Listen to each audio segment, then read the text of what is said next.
একটা ভিডিওতে দেখলাম মোটো ব্লগার এইচডিএম রে কয়েকজন পোলাপান ধরে মারতেছে,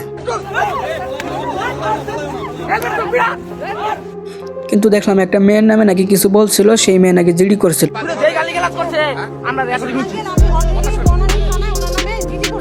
জিডি করা ঠিক আছে, আইনের আশ্রয় নেওয়া ভালো কথা,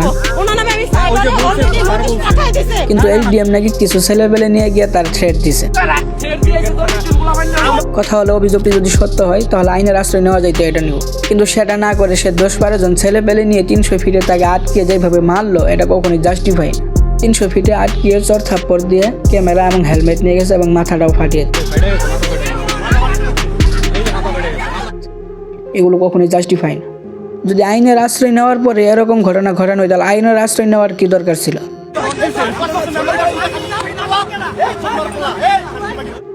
ওইটা জাস্ট নিজেকে সেফ রেখে আক্রমণ করা আর কি।